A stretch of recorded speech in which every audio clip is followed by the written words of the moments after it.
മതവിദ്വേഷ പ്രസംഗത്തിൽ പി.സി. ജോർജിന് മുൻകൂർ ജാമ്യമില്ല. ഹൈക്കോടതി മുൻകൂർ ജാമ്യം നിഷേധിച്ചു. പി.സി. ജോർജിനെ അറസ്റ്റ് ചെയ്തേക്കും. ശ്യാം ദേവരാജ് ചേരുന്നു വിശദാംശങ്ങളുമായി. ശ്യാം, മതവിദ്വേഷ പ്രസംഗത്തിൽ ഇപ്പോൾ മുൻകൂർ ജാമ്യമില്ല. പി.സി. ജോർജിന് അറസ്റ്റിലേക്ക് നീങ്ങുകയാണോ? മറ്റു വിവരങ്ങൾ? അങ്ങനെ തന്നെയാണ്. അതായത് മുസ്ലിം വിരുദ്ധ പരാമർശ കേസിലാണ് ബി.ജെ.പി. നേതാവ് പി.സി. ജോർജിന്റെ മുൻകൂർ ജാമ്യാപേക്ഷ ഹൈക്കോടതി തള്ളിയത്. ജസ്റ്റിസ് പി.ബി. കുഞ്ഞികൃഷ്ണൻ അധ്യക്ഷനായ സിംഗിൾ ബെഞ്ചിന്റേതാണ് നടപടി. നേരത്തെ കഴിഞ്ഞ ബുധനാഴ്ചയാണ് ഇതിൽ ജാമ്യാപേക്ഷയിൽ വാദം പൂർത്തിയായത്. അതിനുശേഷമാണ് ഇന്ന് വിധി പറയാൻ വേണ്ടി മാറ്റുകയും ചെയ്തത്. ഹൈക്കോടതി സിംഗിൾ ബെഞ്ചാണ് വിശദമായ വാദം കേട്ട് വിധി പറഞ്ഞത്. പി.സി. ജോർജ് നിരന്തരം ജാമ്യവ്യവസ്ഥ ലംഘിച്ചുവെന്നും അതുകൊണ്ട് മുൻകൂർ ജാമ്യം നൽകാനാകില്ല എന്നുമാണ് സിംഗിൾ ബെഞ്ച് നേരത്തെ തന്നെ സ്വീകരിച്ച നിലപാട്. അതേ കാര്യം തന്നെയാണ് ഇന്ന് ഈ വിധിന്യായത്തിലും ഉത്തരവിലും ആവർത്തിക്കുകയും ചെയ്യുന്നത്. പി.സി. ജോർജ് മുൻപും മതവിദ്വേഷം വളർത്തുന്ന കുറ്റം ചെയ്തിട്ടുണ്ട് എന്നായിരുന്നു സംസ്ഥാന സർക്കാരിന് വേണ്ടി ഹാജരായ മുതിർന്ന അഭിഭാഷകൻ ഹൈക്കോടതി അറിയിച്ചത്. അതുകൊണ്ട് തന്നെ അക്കാര്യം ഹൈക്കോടതി പരിഗണിക്കുകയും ചെയ്തിരുന്നു.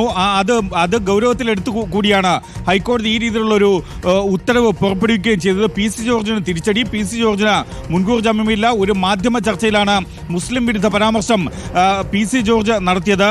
നേരത്തെ തന്നെ ഹൈക്കോടതി ഇക്കാര്യത്തിൽ നിരീക്ഷിച്ചിട്ടുള്ള ഏറ്റവും പ്രധാനപ്പെട്ട കാര്യം പി.സി. ജോർജ് മുൻപും മതവിദ്വേഷം വളർത്തുന്ന കുറ്റം ചെയ്തിട്ടുണ്ട് എന്നായിരുന്നു. പി.സി. ജോർജിന്റെ പരാമർശം ഗൗരവതരമാണ്. 40 വർഷം MLA ആയിരുന്ന ആളാണ് പി.സി. ജോർജ്. അത്രയും അനുഭവ സമ്പത്തുള്ള മുതിർന്ന രാഷ്ട്രീയ നേതാവാണ് പി.സി. ജോർജ് എന്നടക്കമുള്ള നിരീക്ഷണങ്ങൾ വാദം കേൾക്കുന്നതിനിടെ തന്നെ നടത്തുകയും ചെയ്തിരുന്നു. അതിനിപ്പുറത്താണ് ശേഷമാണ് ഇന്ന് വിധി പറയുമ്പോൾ സിംഗിൾ ബെഞ്ച് പി.സി. ജോർജിന് മുൻകൂർ ജാമ്യം നൽകില്ല എന്ന കാര്യം വ്യക്തമാക്കിയത്. ഡിസ്മിസ്ഡ് എന്ന ഒറ്റ വാചകം മാത്രമാണ് ഹൈക്കോടതിയിൽ നിന്ന് ഉണ്ടായത്.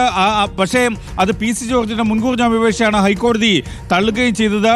നേരത്തെ വിവാദ പരാമർശം നടത്തുമ്പോൾ മുൻ ജാമ്യവ്യവസ്ഥ മനസ്സിലുണ്ടായിരുന്നില്ല എന്നായിരുന്നു, അക്കാര്യത്തെപ്പറ്റി ആലോചിച്ചിരുന്നില്ല എന്നായിരുന്നു പി.സി. ജോർജിന്റെ അഭിഭാഷകന്റെ വാദം. മുതിർന്ന അഭിഭാഷകനാണ്, ഹൈക്കോടതിയിലെ മുതിർന്ന അഭിഭാഷകനാണ് ഈ രീതിയിൽ ഹാജരാകുകയും ചെയ്തത്. പക്ഷേ അക്കാര്യത്തിൽ കോടതി തന്നെ നിരീക്ഷിച്ച കാര്യം അബദ്ധമാണ് പറ്റിയതെന്ന് പറയാനാവില്ല എന്നായിരുന്നു. നിരന്തരം അബദ്ധമാണ് പി.സി. ജോർജ് ചെയ്തത് എന്ന കാര്യവും കൂടിയാണ് ഹൈക്കോടതി നേരത്തെ തന്നെ നിരീക്ഷിക്കുകയും ചെയ്തത്. അബദ്ധമാണ് പറ്റിയതെന്ന പി.സി. ജോർജിന്റെ അഭിഭാഷകന്റെ വാദത്തിനാണ് കോടതിയിൽ ഇത് നിരന്തര അബദ്ധമാണ് പറ്റുന്നത് എന്നും അതുകൊണ്ട് തന്നെ മുൻകൂർ ജാമ്യം നൽകാനാകില്ല എന്നടക്കമുള്ള നിലപാടും എടുത്തത്. മതവിദ്വേഷ പ്രസ്താവന അല്ലെങ്കിൽ ആ രീതിയിലുള്ള പ്രസ്താവനയ്ക്ക് നേരത്തെ 4 തവണയാണ് കേസെടുത്തിട്ടുള്ളത്. ഇതുകൂടി ഈരാറ്റുപേട്ട പോലീസ് രജിസ്റ്റർ ചെയ്ത കേസ് ഉൾപ്പെടെ 4 കേസുകളുണ്ട്. ഈ 4 കുറ്റകൃത്യങ്ങൾ പി.സി. ജോർജിനെതിരെ രജിസ്റ്റർ ചെയ്തിട്ടുണ്ട് എന്നാണ് ഹൈക്കോടതിയിൽ സംസ്ഥാന സർക്കാർ അറിയിക്കുകയും ചെയ്തത്. മാത്രമല്ല പ്രകോപനപരമായ പരാമർശമാണ് പി.സി. ജോർജ് നടത്തിയത് എന്നടക്കമുള്ള കാര്യങ്ങളാണ് സംസ്ഥാന സർക്കാർ പ്രോസിക്യൂഷൻ ഹൈക്കോടതിയിൽ ഉന്നയിച്ചത്.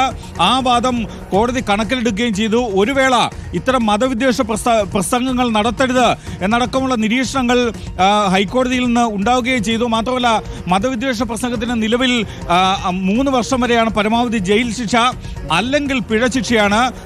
സ്വാഭാവികമായി ഇത്തരം കുറ്റം ചുമത്തിയാൽ തന്നെ പുതിയ ക്രിമിനൽ നിയമം അനുസരിച്ചും ശിക്ഷയിൽ മാറ്റം വരാത്തതിനാൽ പിഴയടച്ച് രക്ഷപ്പെടുന്നവരുണ്ട്. അതുകൊണ്ട് തന്നെ പി.സി. ജോർജ് ഒരുപക്ഷെ പിഴയടച്ച് രക്ഷപ്പെടാം. ഇത്തരം കാര്യങ്ങളിൽ മതവിദ്വേഷം വളർത്തുന്ന കാര്യങ്ങളിൽ പ്രസ്താവനകളിൽ സാധാരണ പിഴയടച്ച് രക്ഷപ്പെടാനുള്ള അവസരം ഒരുങ്ങരുത്. അതുകൊണ്ട് കേന്ദ്ര സർക്കാർ നിയമത്തിൽ സമൂലമായ മാറ്റം വരുത്തണമെന്നും ഇത് ജയിൽ ശിക്ഷ ഉയർത്തണം എന്നടക്കമുള്ള കാര്യങ്ങൾ ഹൈക്കോടതി തന്നെ നേരത്തെ നിരീക്ഷിക്കുകയും ചെയ്തിരുന്നു. അത് ഇന്നത്തെ വിധിന്യായത്തിലും അക്കാര്യം ഉണ്ടാകുമെന്നാണ് നമ്മൾ പ്രതീക്ഷിക്കുന്നത്. എന്തായാലും മതവിദ്വേഷ പരാമർശത്തിൽ പി.സി. ജോർജിന് മുൻകൂർ ജാമ്യമില്ല. പി.സി. ജോർജിന് കനത്ത തിരിച്ചടിയാണ്. അതായത് സമാനമായ കേസിൽ മുൻപ് ജാമ്യം അനുവദിച്ചപ്പോൾ പ്രസ്താവനകളിൽ ജാഗ്രത വേണമെന്ന ഹൈക്കോടതി നിർദ്ദേശം നൽകിയതായിരുന്നു. അപ്പോൾ ഇതടക്കം ഈ ഉത്തരവുകളടക്കം നിരന്തരം ലംഘിക്കുകയാണെന്ന് ചൂണ്ടിക്കാട്ടുകയും നിരീക്ഷിക്കുകയും ചെയ്തിരുന്നതാണ്. ഇക്കാര്യങ്ങളടക്കം നിരീക്ഷിച്ചുകൊണ്ടാണ് ഇപ്പോൾ മുൻകൂർ ജാമ്യം നിഷേധിക്കുന്നത് എന്ന് വ്യക്തമാണ് അല്ലേ? ശ്രുതി, അക്കാര്യം തന്നെയാണ്. കാരണം നേരത്തെ തിരുവനന്തപുരം പുത്തരിക്കണ്ടം മൈതാനിയിൽ നടത്തിയ ഒരു പ്രസംഗത്തിൽ ഇതുപോലെ തന്നെ സമാന സ്വഭാവമുള്ള പരാമർശം പി.സി. ജോർജ് നടത്തിയിരുന്നു. അന്ന് തിരുവനന്തപുരം മജിസ്ട്രേറ്റ് കോടതി പി.സി. ജോർജിന് മുൻകൂർ ജാമ്യം നൽകുകയും ചെയ്തു. അറസ്റ്റ് ചെയ്തുവെങ്കിലും അന്ന് മുൻകൂർ ജാമ്യം നൽകി. പക്ഷേ ആ മുൻകൂർ ജാമ്യം നൽകി 8ാമത്തെ ദിവസം എറണാകുളം പാലാരിവട്ടത്ത് നടത്തിയ പ്രസംഗത്തിൽ പി.സി. ജോർജ് വീണ്ടും ഈ വിദ്വേഷ പരാമർശം നടത്തി. നടത്തി. അങ്ങനെ ആ പരാമർശത്തിന്റെ അടിസ്ഥാനത്തിൽ പാലാരിവട്ടം പോലീസ് കേസെടുത്തിരുന്നു. ഇതിന്റെ കൂടി അടിസ്ഥാനത്തിൽ തിരുവനന്തപുരം മജിസ്ട്രേറ്റ് കോടതി PC ജോർജിന്റെ മുൻകൂർ ജാമ്യം റദ്ദാക്കുകയും റിമാൻഡിലേക്ക് അയക്കുകയുമായിരുന്നു. ഏതാണ്ട് ഒരു ദിവസമാണ് അന്ന് PC ജോർജ് ജയിലിൽ കിടന്നത്. അതിനുശേഷമാണ് PC ജോർജിന് ജാമ്യം നൽകി പുറത്തേക്ക് ഇറങ്ങിയതും. പക്ഷേ ഇതിൽ ഏറ്റവും പ്രധാനപ്പെട്ട കാര്യം, അത്തരം സമാനമായ കുറ്റകൃത്യം ഒരു ചാനൽ ചർച്ചയിൽ, റിപ്പോർട്ടർ ടിവിയുടെ ചർച്ചയിലല്ല, മറ്റൊരു ചാനലിന്റെ ചർച്ചയിൽ PC ജോർജ് ഇതുപോലെ ഒരു ഈ പരാമർശം, മുസ്ലിം വിരുദ്ധ പരാമർശം നടത്തുകയായിരുന്നു. ആ പരാമർശത്തിന്മേലാണ് യൂത്ത് ലീഗ് പരാതി നൽകിയത്, ഈരാറ്റുപേട്ട പോലീസിൽ പരാതി നൽകിയത്. ഈരാറ്റുപേട്ട പോലീസ് ജാമ്യമില്ലാ കുറ്റം PC ജോർജിനെതിരെ ചുമത്തുകയും ചെയ്തത്. അതിന്റെ അടിസ്ഥാനത്തിലാണ് PC ജോർജ് നേരത്തെ ആദ്യം മുൻകൂർ ജാമ്യാപേക്ഷയുമായി കോട്ടയം പ്രിൻസിപ്പൽ സെഷൻസ് കോടതിയെ സമീപിച്ചിരുന്നു. പക്ഷേ പ്രിൻസിപ്പൽ സെഷൻസ് കോടതി PC ജോർജിന് മുൻകൂർ ജാമ്യം നൽകിയില്ല.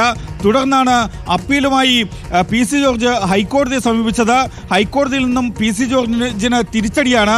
PC ജോർജിന് തിരിച്ചടിയായതുകൊണ്ട് തന്നെ PC ജോർജ് മുൻകൂർ ജാമ്യം തേടി സുപ്രീം കോടതിയെ സമീപിക്കുമെന്ന് തന്നെയാണ് നമ്മൾ കരുതുകയും ചെയ്യുന്നത്. ഏറ്റവും അടുത്ത ദിവസം തന്നെ ആ ജാമ്യാപേക്ഷ നൽകുകയും ചെയ്യുമെന്ന് നമ്മൾ പ്രതീക്ഷിക്കുകയും ചെയ്യുന്നു.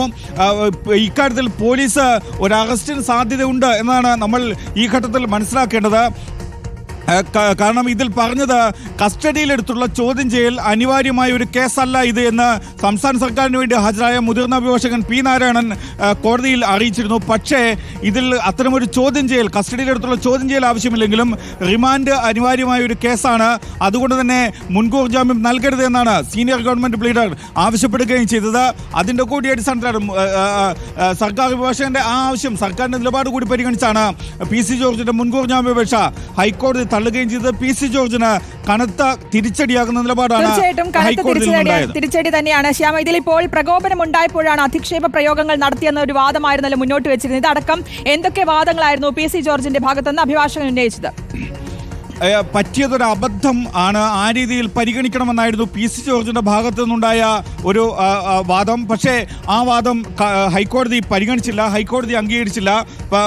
ഇത് നിരന്തരം അബദ്ധങ്ങൾ പറ്റുകയാണ്, PC ജോർജിന് നിരന്തരം അബദ്ധങ്ങൾ പറ്റുകയാണ് എന്നാണ്, PC ജോർജിന് നിരന്തരം അബദ്ധങ്ങൾ സംഭവിക്കുന്നതെന്നാണ് ഹൈക്കോടതി സിംഗിൾ ബെഞ്ച് ആ ഘട്ടത്തിൽ നിരീക്ഷിച്ചത്. ജസ്റ്റിസ് PV കുഞ്ഞികൃഷ്ണൻ അധ്യക്ഷനായ സിംഗിൾ ബെഞ്ചാണ് ആ രീതിയിലുള്ള ഒരു നിരീക്ഷണവും നടത്തിയത്. അതുകൊണ്ട് തന്നെ PC ജോർജിന്റെ ആ വാദത്തെ ഹൈക്കോടതി സമ്പൂർണ്ണമായും നിരാകരിക്കുകയായിരുന്നു, സമ്പൂർണ്ണമായും തള്ളുകയായിരുന്നു. അതിനപ്പുറത്ത് നിന്നാണ് ഹൈക്കോടതി തന്നെ കഴിഞ്ഞ ദിവസം വാദം കേൾക്കുന്നതിനിടെ തന്നെ പറഞ്ഞത് ഇത് ജാമ്യ വ്യവസ്ഥ ലംഘിച്ച ഒരു കേസാണ്. അതുകൊണ്ട് തന്നെ PC ജോർജിന് മുൻകൂർ ജാമ്യം നൽകാനാകില്ല, അത്തരമൊരു നിലപാടെടുക്കില്ല എന്ന്, മുൻകൂർ ജാമ്യം നൽകുന്ന അനുകൂലമായൊരു നിലപാടെടുക്കില്ല എന്ന് ഹൈക്കോടതി തന്നെ വ്യക്തമാക്കുകയും ചെയ്തിരുന്നു. തുടർന്ന് കഴിഞ്ഞ തിങ്കളാഴ്ചയും ബുധനാഴ്ചയും വിശദമായ വാദം കേട്ടതിന് ശേഷമാണ് ഇന്നത്തേക്ക് വിധി പ്രസ്താവനത്തിനായി മാറ്റിയതും ഇന്ന് ജാമ്യാപേക്ഷയിൽ ഉത്തരവ് പറഞ്ഞതും PC ജോർജിന്റെ മുൻകൂർ ജാമ്യാപേക്ഷ ഹൈക്കോടതി തള്ളുകയും ചെയ്തത്. നേരത്തെ PC ജോർജ് ഈ മുൻകൂർ ജാമ്യാപേക്ഷയുമായി കോട്ടയം പ്രിൻസിപ്പൽ സെഷൻസ് കോടതിയെ സമീപിച്ചിരുന്നു. പക്ഷേ കോട്ടയം പ്രിൻസിപ്പൽ സെഷൻസ് കോടതിയും PC ജോർജിന്റെ മുൻകൂർ ജാമ്യാപേക്ഷ തള്ളുകയായി. വ്യക്തമാണ്, മതവിദ്വേഷ പരാമർശത്തിലാണ് PC ജോർജിന് മുൻകൂർ ജാമ്യം ഇല്ല. ഹൈക്കോടതി മുൻകൂർ ജാമ്യം നിഷേധിച്ചിരിക്കുകയാണ്. PC ജോർജിനെ അറസ്റ്റ് ചെയ്തേക്കുമെന്ന വിവരമാണ് ശ്യാം ദേവരാജ് റിപ്പോർട്ട് ചെയ്യുന്നത്.